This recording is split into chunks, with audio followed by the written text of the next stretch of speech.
Mobile के अंदर numbers ला परेशान आयो जेके अंदर कॉन्टेक्ट्स आहिनि उन लाइ परेशान आहियो त उनखे काथे हिकु जाइ ते सेव कयो जॾहिं तव्हां का नई मोबाइल वठो त उन जे अंदर तव्हांजा नंबर काथे अॻे पोइ न थियनि ऐं हिकु जाइ ते महफ़ूज़ हुजनि त बिल्कुलु तरीक़ो मौजूदु आहे डायरी में लिखण जी ज़रूरत न आहे छो जो तव्हांजो तजुर्बा अञा जहिड़ो आहे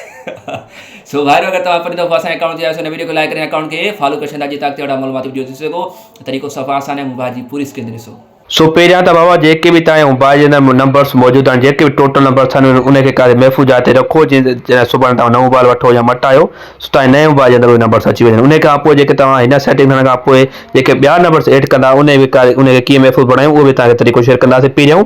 इहो ॾिसो जेके तव्हांजे मोबाइल जे अंदरि नंबर्स आहिनि उनखे कीअं जेको आहे महफ़ूज़ जाइ ते रखूं सो उन लाइ तव्हांखे गूगल कॉन्टेक्ट्स जी जेकी एप्लीकेशन आहे उन ज़रूरत पवंदी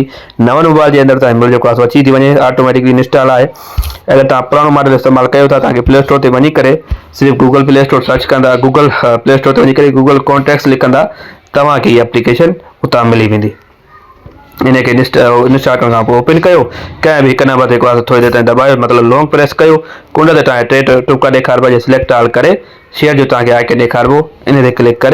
क्लिक कंदा त जेको आहे तव्हांजा नंबर जेको आहे एक्सपोर्ट थींदा एक्सपोर्ट थियण खां पोइ जेको आहे हेठां तव्हांखे कुझु ॿियूं शयूं ॾेखारिबियूं हिते तव्हांखे जीमेल ऐं ड्राइव जो ॿ एप्लीकेशन ॾेखारिबियूं जिते तव्हां नंबर पंहिंजा महफ़ूज़ बणाईंदा सेव कंदा मिसाल त मां जीमेल ते थो वञा जीमेल ते वञण खां पोइ जेको आहे तव्हांखे फ्रॉम ते जेकी ईमेल ॾेखारिजे थी साॻी ईमेल तव्हांखे हिते लिखणी आहे जीअं मुंहिंजी मथां लिखियलु आहे हीअ ईमेल त मां बि उहा हिते लिखी छॾींदुसि उन खां पोइ जेको आहे कुंड ते तव्हांखे जेको तीर ठहियलु निशान आहे उन ते जॾहिं तव्हां क्लिक कंदा तव्हांजा नंबर्स जेको आहे तव्हांजी जीमेल ते सेव थी वेंदा इन खां पोइ साॻे तरीक़े कार ते कंहिं बि हिकु नंबर ते लॉन्ग प्रेस करिणो आहे मतिलबु देरि ते थोरी देरि ताईं दॿाइणो आहे कुंड ते टे टुका ॾेखारियो तव्हांखे इन ते क्लिक करे सिलेक्ट ऑल करे वरी शेयर जे ऑप्शन ते क्लिक कंदा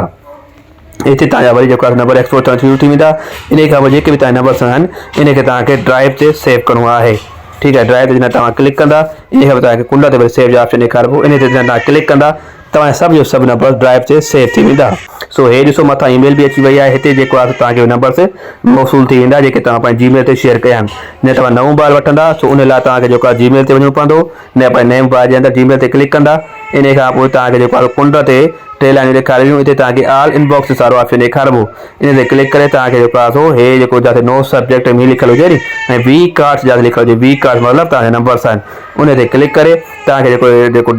तीर वारो ऑप्शन ॾेखारियो उन ते क्लिक कंदा तव्हांजा नंबर जेके आहिनि तव्हांजे नए मोबाइल जे अंदरि सभु जो सभु ऑटोमेटिकली डाउनलोड थी वेंदा हाणे इहो था ॾिसूं त बाबा तव्हां हिन सेटिंग थियण खां पोइ पंहिंजे पुराणे मोबाइल में नवां नंबर विझंदा त उहे ऑटोमेटिकली सेव कीअं थींदा आहिनि सो उन लाइ जेको आहे तव्हां कॉल डायल ते हलिया वञो जिते तव्हां कॉल लॻाईंदा आहियो उन खां पोइ जेको आहे हिते को बि नंबर लिखी छॾियो ठीकु आहे को बि नंबर लिखण खां पोइ तव्हांखे क्रिएट न्यू कॉन्टेक्ट ते क्लिक करिणो आहे तव्हांखे क्रिएट न्यू कॉन्टेक्ट ते जॾहिं तव्हां नंबर खे सेव कंदा त जीअं सेव टू वारो ऑप्शन ॾेखारिजे थो अगरि हिते डिवाइस सिलेक्ट थियलु आहे त तव्हांखे हिते पंहिंजी को बि गूगल अकाउंट ॾियणो आहे जीअं मां मिसाल तौरु पंहिंजे गूगल अकाउंट ते क्लिक कयो त मुंहिंजा इहो जेको नओं नंबर हूंदो ऑटोमेटिकली गूगल अकाउंट ते सेव थींदो रहंदो इन खां अलावा तव्हांखे हीअ बि सेटिंग करिणी आहे गूगल ड्राइव ते वञी करे तव्हां काफ़ी माण्हुनि जी इहा सेटिंग बंदि हूंदी आहे तव्हां कुंड ते टे लाइनियूं ॾेखारिबियूं सेटिंग में वञी करे बैकअप ऐं रीसेट ते क्लिक करे थोरो हेठि हलिया वञो तव्हांखे ॾेखारियो गूगल अकाउंट डेटा वारो ऑप्शन ते क्लिक कयो इन खां पोइ जेको ॿियो नंबर ते कॉन्टेक्ट्स वारो इहो ऑप्शन जीअं मुंहिंजो ऑन थियलु आहे अगरि तव्हां हीअं ऑफ बंदि थियलु हुजे हीअं जीअं बंदि थियलु आहे तव्हांखे हिनखे सिर्फ़ु ऑन करे छॾिणो आहे बसि सो अॼु जो वीडियो में एतिरो ई उमेद आहे तव्हांखे वीडियो पसंदि आयो हूंदो वधीक वीडियो लाइ तव्हां असांखे सपोर्ट करे सघो था फेसबुक ते जीअं तव्हां अॻिते मालूमात वीडियो ॾिसी सघो असांखे ॾिजो इजाज़त अल्लाह हाफ़िज़।